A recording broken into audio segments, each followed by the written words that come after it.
Buenos días, hermanos. Sean bienvenidos a esta clase de escuela dominical. Continuamos con nuestro estudio, el conocimiento del Dios Santo. La lección del día de hoy se titula Él dará testimonio. Antes de comenzar nuestro estudio, les invito a que me acompañen a orar. Padre eterno, gracias te damos, Señor, por tu amor y tu misericordia. Gracias, Señor, porque en estos momentos podemos estar reunidos como un grupo de hijos tuyos, Señor, para estudiar tu palabra. Gracias te damos, Señor, porque en tu palabra tú nos revelas todo lo que nosotros debemos saber acerca de ti, Padre bendito. Te pedimos en estos momentos que sea la guía de tu Espíritu Santo la que nos lleve al entendimiento, Señor, de las verdades que están contenidas en tu Escritura, Señor. Que sea tu Espíritu Santo, Señor, el que nos ilumine, nos dé entendimiento, sabiduría, para poder comprender estas verdades, Señor, para poder atesorarlas en nuestro corazón, Señor, para poderlas poner en práctica en nuestra vida diaria, Señor, y darte únicamente a ti la gloria, la honra y la alabanza que solo tú mereces, Señor, y asimismo poder ser de bendición a aquellos que nos rodean, Padre eterno. Te lo pedimos en el precioso nombre de tu Hijo amado, nuestro Señor y Salvador, Cristo Jesús. Amén. Comenzamos nuestro estudio con la pregunta: ¿quién es el Espíritu Santo? ¿Cuál es nuestro pensamiento al referirnos al Espíritu Santo? ¿Realmente podemos afirmar como cristianos que conocemos la persona y la obra del Espíritu Santo? ¿O somos como los discípulos de Éfeso que el apóstol Pablo visita y cuando les pregunta si han recibido al Espíritu Santo y por desconocimiento ellos tienen que contestar: ¿ni siquiera hemos oído si hay Espíritu Santo? Lamentablemente, en nuestros días podemos afirmar que son pocos los creyentes que tienen claridad de lo que la Escritura enseña acerca del Espíritu Santo. Para darnos una idea, basta con que volteemos a ver las iglesias latinoamericanas y ver lo que se enseña en ellas acerca del Espíritu Santo. Si no hay don de lenguas, el creyente no tiene el Espíritu Santo, dicen algunos. Si no hay milagros de sanidad, el creyente no tiene el Espíritu Santo, dicen otros. Por otro lado, muchos de nosotros, si no es que todos, tenemos claro que sin la obra salvífica del Señor Jesucristo, es decir, si Él no hubiera muerto en la cruz, no tendríamos garantizada nuestra salvación. Es más, ni siquiera tendríamos salvación. En cambio, cuando hablamos del Espíritu Santo, muchos creyentes no tienen idea de la obra que el Espíritu Santo está realizando en sus vidas, de tal forma que no conocen la diferencia que pudiera haber si no estuviera el Espíritu Santo obrando en el mundo y en sus vidas. Por eso, vamos a estudiar lo que la palabra nos enseña acerca del Espíritu Santo. Antes de comenzar a revisar lo que la palabra nos enseña acerca del Espíritu Santo, veamos brevemente qué nos dice el Catecismo Menor de Westminster respecto a la divinidad. La pregunta 5 nos cuestiona: ¿hay más de un Dios? Y el mismo Catecismo nos da la respuesta: no hay sino uno solo, el Dios vivo y verdadero. Deuteronomio capítulo 6, versículo 4 nos dice: Oye Israel, Jehová nuestro Dios, Jehová uno es. Podemos ver cómo la palabra nos confirma lo que el catecismo nos enseña: solo hay un Dios. Es importante hacer esta aclaración, ya que no queremos que los nuevos creyentes e inclusive nuestros niños y jóvenes piensen que al hablar del Espíritu Santo estamos hablando de otro Dios. Alguien podría preguntar, entonces, ¿qué relación tiene el Espíritu Santo con el Padre y con Jesucristo? Nuevamente, recurrimos al Catecismo en su pregunta número 6, que nos dice: ¿cuántas personas hay en la divinidad?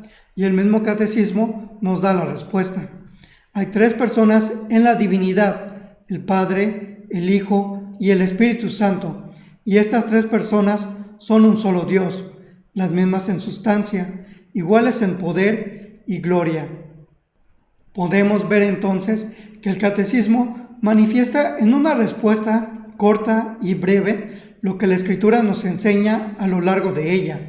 La divinidad son 3 personas: Pero el hecho de que sean 3 personas no quiere decir que sean 3 dioses, sino que es un solo Dios. ¿Cómo es esto posible? Nuevamente debemos reconocerlo. Cualquier intento que hagamos por explicar racionalmente la existencia de 3 personas en la divinidad fracasará irremediablemente, ya que nuestro entendimiento no puede explicar este misterio. A pesar de ello, creemos esto porque esto es lo que la palabra nos enseña. Con esto en mente, veamos qué es lo que la Escritura nos enseña acerca del Espíritu Santo. Nuestro Señor Jesucristo nos menciona en el Evangelio según San Juan, capítulo 14, versículos 16 y 17. Y yo rogaré al Padre y os dará otro Consolador para que esté con vosotros para siempre, el Espíritu de verdad. Recordemos que en este pasaje nuestro Señor Jesucristo le está dando las últimas indicaciones a sus discípulos. Prácticamente se está despidiendo. Si los discípulos hubieran entendido realmente en ese momento lo que estas palabras significaban, seguramente hubieran entrado en pánico. Por eso, el Señor Jesucristo tiene que darles ánimo y lo hace con estas palabras. Pongamos atención a lo que la Escritura nos menciona. Dice que el Señor Jesucristo promete enviar al Consolador. Pero, ¿quién es este Consolador? La palabra griega para consolador, como aparece en este versículo, es parakletos. Esta palabra quiere decir uno que ha sido llamado a estar al lado de otro. La palabra lleva una segunda idea sobre el propósito del que ha sido llamado a cumplir esa función, ser consejero o apoyar a aquel que lo necesita. Por eso vemos en distintas traducciones distintas acepciones para este término, como ayudador, abogado, animador, consejero, asistente. Una vez que el Señor hace la promesa de enviar a este Consolador, revela su identidad, ya que este Paracleto es el Espíritu Santo, la tercera persona de la Trinidad, que ha sido llamado a estar a nuestro lado. Regresando a la pregunta que habíamos planteado anteriormente, ¿qué relación tiene el Espíritu Santo con el Padre y con Jesucristo? Veamos la relación que la Escritura nos enseña. Primero, veamos la relación del Padre con el Hijo. Juan capítulo 12, versículo 49 nos dice: porque yo no he hablado por mi propia cuenta. El Padre que me envió, Él me dio mandamiento de lo que he de decir y de lo que he de hablar. Es decir, nuestro Señor Jesucristo estaba dando a conocer las palabras del Padre. Únicamente hablaba lo que el Padre le había encomendado dar a conocer al enviarlo. Se sometía a la autoridad del Padre para hablar únicamente lo que el Padre quería darnos a conocer. Juan capítulo 10, versículo 25 nos dice: Jesús les respondió: os lo he dicho y no creéis. Las obras que yo hago en nombre de mi Padre, ellas dan testimonio de mí.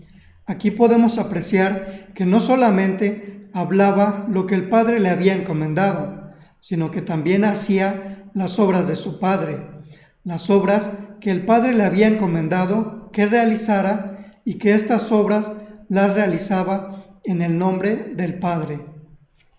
Juan capítulo 16, versículos 27 y 28, nuestro Señor Jesucristo nos dice: habéis creído que yo salí de Dios, salí del Padre y he venido al mundo. Otra vez dejo el mundo y voy al Padre.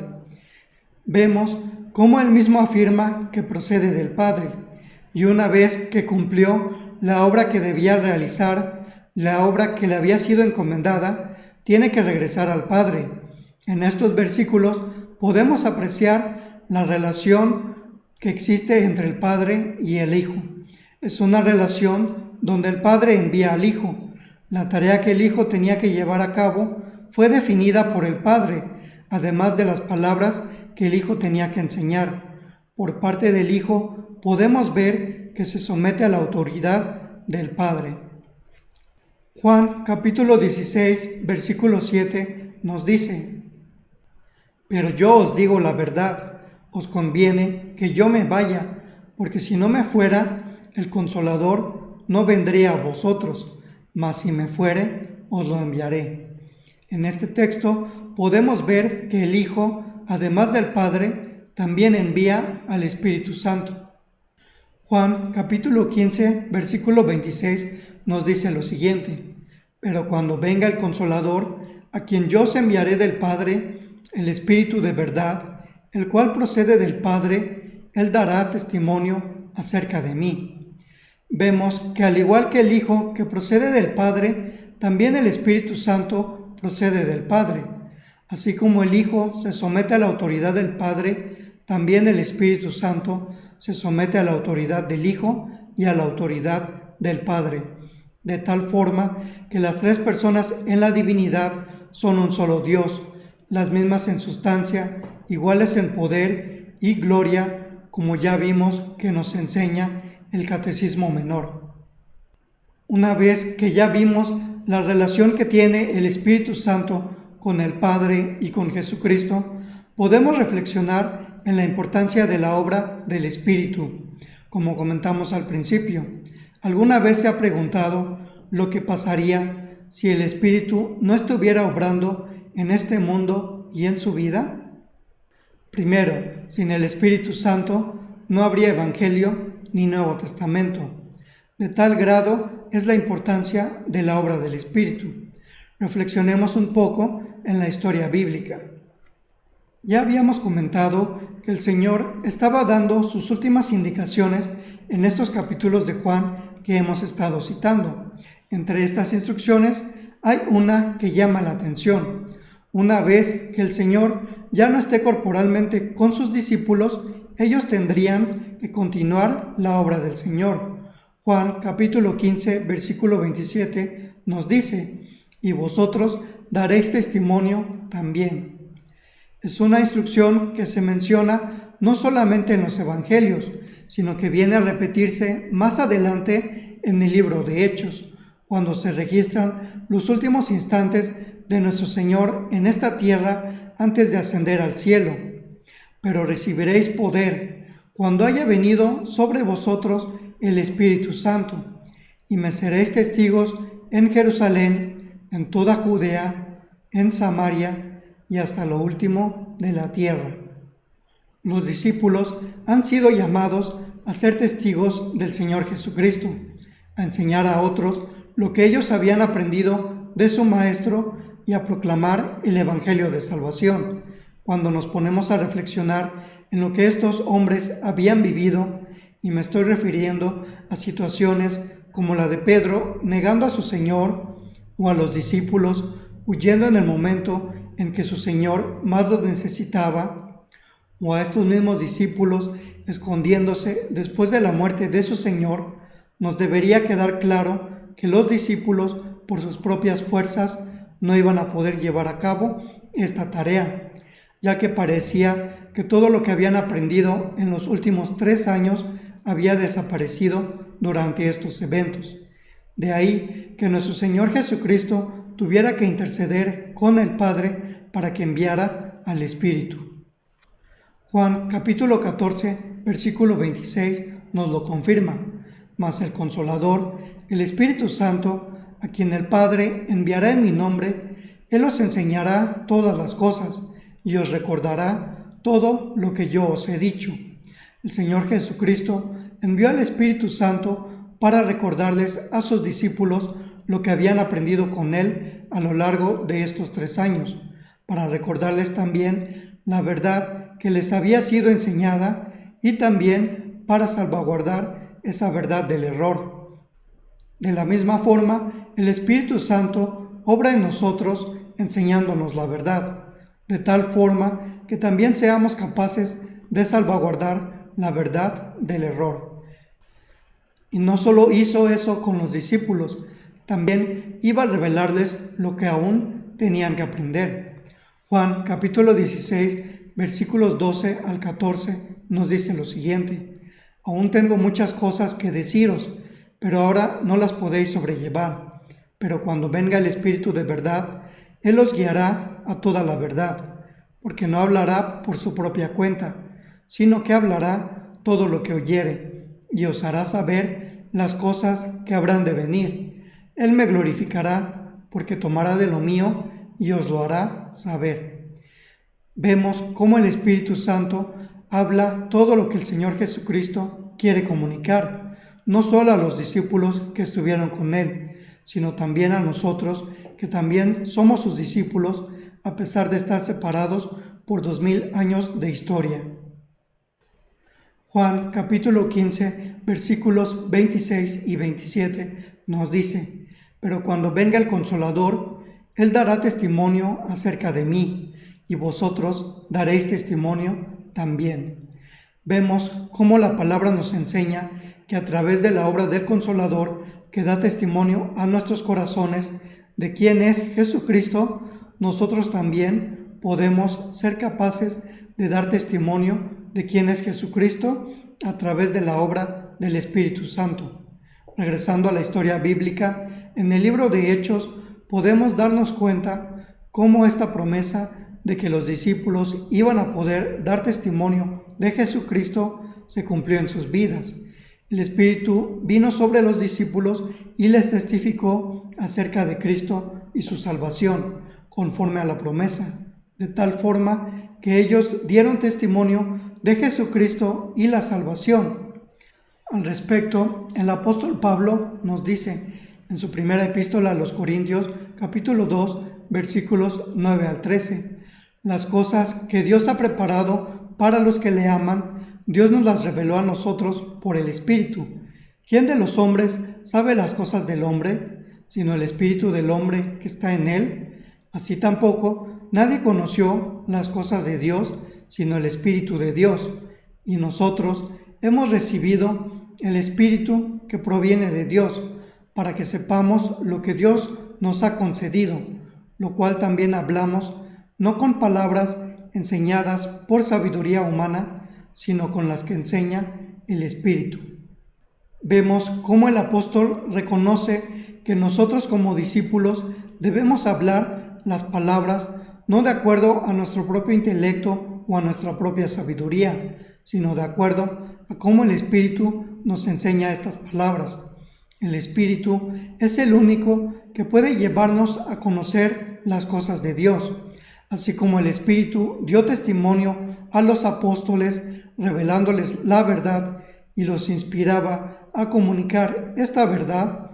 A nosotros también nos revela la verdad y nos inspira a comunicar esta verdad.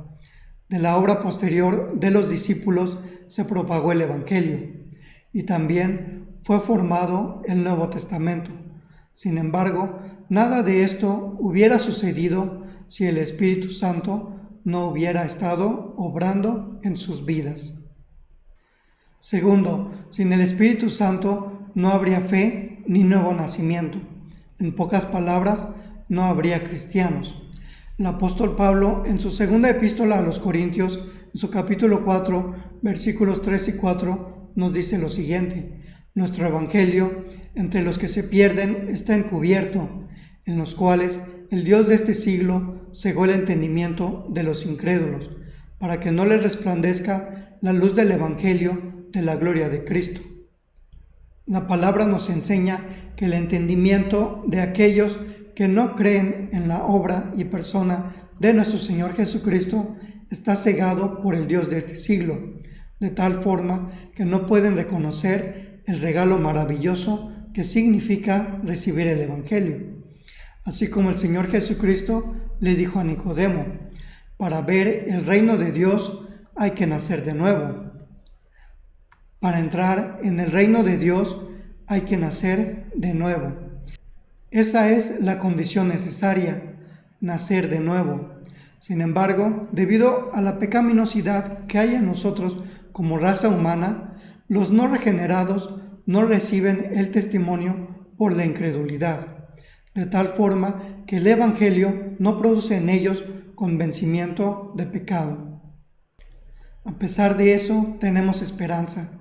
La Escritura recoge las palabras que nuestro Señor Jesús dijo a sus discípulos en el Evangelio según San Juan, capítulo 16, versículos 8 al 11. Cuando Él venga, convencerá al mundo de pecado, de justicia y de juicio. De pecado, por cuanto no creen en mí; de justicia, por cuanto voy al Padre y no me veréis más; y de juicio, por cuanto el príncipe de este mundo ha sido ya juzgado.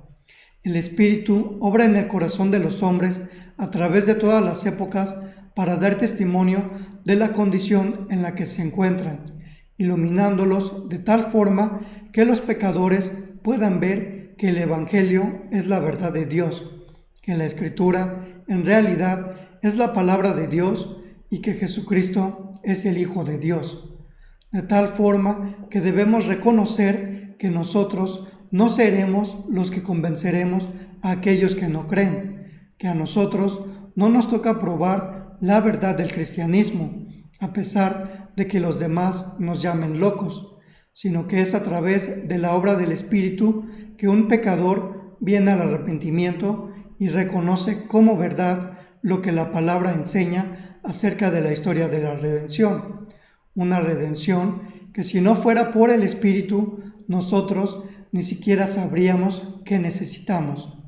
Nuestro sentir al presentar el Evangelio debe ser el mismo que el del apóstol Pablo, que nos dice: hermanos, cuando fui a vosotros para anunciaros el testimonio de Dios, no fui con excelencia de palabras o de sabiduría, ni mi palabra ni mi predicación fue con palabras persuasivas de humana sabiduría, sino con demostración del Espíritu y de poder, para que vuestra fe no esté fundada en la sabiduría de los hombres, sino en el poder de Dios.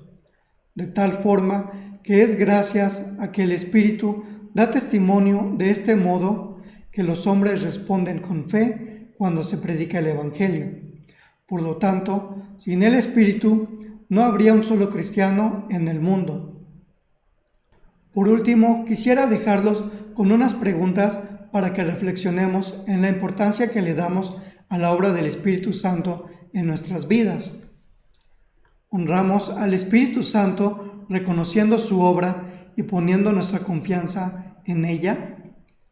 ¿Aceptamos la autoridad de la Biblia tanto en el Antiguo Testamento profético como en el Nuevo Testamento apostólico que Él inspiró? ¿Vivimos de acuerdo a lo que la palabra enseña? Tenemos presente que solo el Espíritu Santo, a través de su testimonio, puede autenticar el nuestro. Y por último, recordemos las palabras que el apóstol Juan recoge en el libro de Apocalipsis: el que tiene oído, oiga lo que el Espíritu dice a las iglesias. Que el Señor les bendiga. Les agradecemos mucho que nos hayan acompañado a esta transmisión de Escuela Dominical. De la misma forma, los seguimos invitando a las actividades que como Iglesia Príncipe de Paz tenemos de forma virtual. A mediodía tenemos nuestro culto de adoración. Asimismo, si alguno de ustedes tiene alguna necesidad, puede comunicarse con el pastor de la iglesia, con el consistorio o con la junta de diáconos para que estemos orando por usted y ver la forma de ayudarlo con esa necesidad. Que el Señor les bendiga y les guarde.